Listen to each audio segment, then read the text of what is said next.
السلام علیکم، welcome to another video. آپ لوگ دیکھ سکتے ہیں یہ پتھر جو ہے اس کے اوپر جو الجی ہے، یہ کتنے مزے سے اس کے اوپر ایک ڈیزائن سا لگتا ہے۔ لٹرلی مجھے یہ پتھر بہت ہی اچھا لگا۔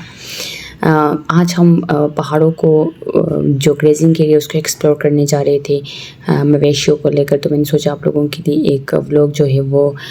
بنا دوں گی۔ اچھا، تو اصل میں یہ ہوتا ہے کہ گاؤں میں ہم ایک بندے کو رکھتے ہیں، وہ صبح کے وقت یہ مویشیاں وغیرہ لے کے جاتا ہے، شام کو واپس لے کے آتا ہے۔ چونکہ آج بہت زیادہ بارش ہے تو اس وجہ سے جو ہے زمین بھی بہت نرم ہو گئی تھی اور بارش مسلسل ہو رہی تھی، تو اس نے منع کر دیا، تو ہم نے سوچا کہ چلے خود ہی لے کر جائیں گے۔ تو ہم یہ اوپر گئے ہیں گریزنگ ایریا میں۔ اچھا، گریزنگ ایریا میں ہم اسی لیے آئے ہیں کہ یہ مویشیاں جو ہے یہ کچھ کھائے اور تھوڑا سا ان کے لیے کچھ لائک ان کو بھی کھانے کی ضرورت ہے، جیسے میں بھوک لگتی ہے۔ اچھا، آج میں آپ لوگوں کی ایک بہت ہی ایک اچھا کہانی سنانے والی ہوں، جو کہ میں نے رومی کی ایک بک سے پڑھا تھا۔ اچھا، کیا ہوتا ہے کہ ایک گاؤں میں ایک چرواہا رہتا ہے اور اس کا گھر جو ہے نہر کے دوسرے سائڈ میں ہوتا ہے، اور جو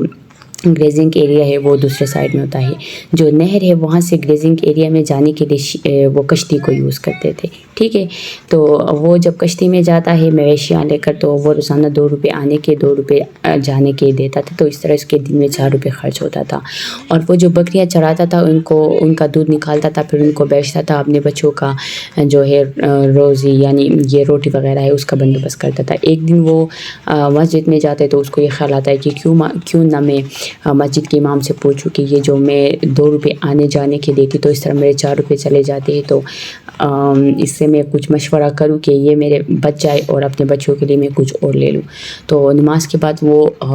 جو امام ہے اس کے پاس جاتا ہے اور اس کو کہتا ہے کہ میں ایک چرواہا ہوں اور میں جو ہے روزانہ میرے 4 روپے آنے جانے کے خرچ ہوتے ہیں، کیونکہ میرے مویشی جو ہے ان کو میں کشتی میں لے کے جاتا ہوں اور کشتی میں لے کے آتا ہوں، اور میرا گھر جو ہے وہ گریزنگ ایریا اور میرے گھر کے درمیان ایک ندی ہے جس کو میں ویسے پار نہیں کر سکتا۔ تو اب جو وہ امام صاحب ہے وہ بہت ہی زیادہ سوچتے ہوتے کہ اب میں اس کو کہوں کہ نہیں تم کشتی میں جاؤ، تو اس نے بڑے ہی امیدیں لے کر میرے پاس آیا ہے، اس کو میں کیا جواب دوں۔ تو وہ کہتا ہے کہ دیکھیے آپ اس طرح کریں کہ آپ اپنے جو مویشی ہے ان کو لے کے جائیں، ٹھیک ہے، اور ندی میں کود جائے اور بسم اللہ پڑھے، تو آپ ندی کے اس پار جائیں گے اور کچھ بھی نہیں ہوگا۔ تو وہ کہتے ہیں کہ اچھا ٹھیک ہے، تو وہ چلا جاتا ہے، ٹھیک ہے۔ پھر دوسرے دن وہ اس طرح ہوتا ہے کہ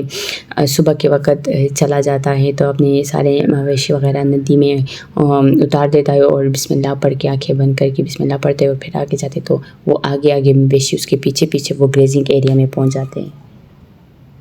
تو جب وہاں پہ وہ پہنچ جاتے ہیں تو کیا ہوتا ہے کہ وہ جو مویشی ہے وہ پھر وہاں پہ لائک گھاس واس کھاتے ہیں، پھر واپس آتے، تو یہ سلسلہ یوں ہی جاری رہتا ہے، تو اس کے 4 روپے دن کے بچ جاتے ہیں۔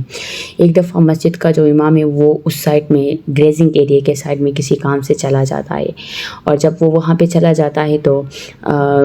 پھر بہت دیر ہو جاتا ہے۔ اچھا، پرانے زمانے میں یہ ہوا کرتا تھا کہ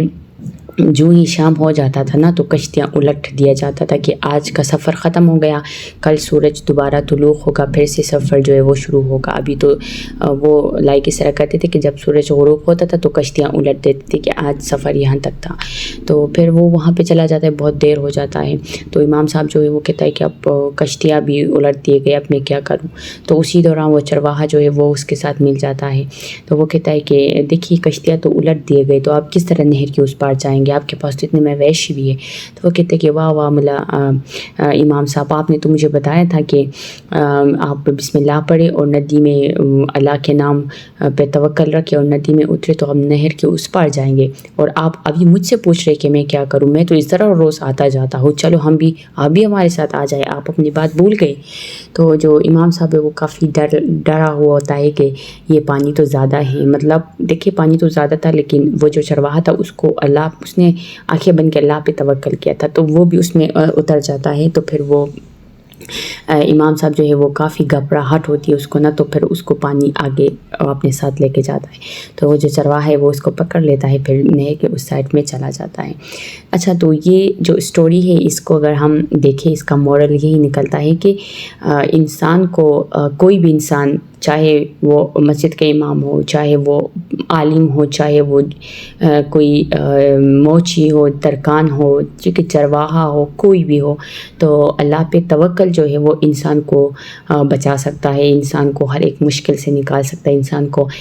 ہر ایک پریشانی انسان سے دور رکھ سکتا ہے۔ ٹھیک ہے، اللہ پہ توکل کرنے کے لیے کسی علم کی، کسی بھی عہدے کی، کسی بھی چیز کی ضرورت نہیں ہوتی ہے۔ اللہ تعالیٰ ہمیں بھی توفیق دے دے کہ ہم بھی اللہ تعالیٰ پہ اسی طرح توکل رکھیں جس طرح اس چرواہے نے رکھا تھا، اور وہ اس طرح اپنی زندگی میں خوش تھا۔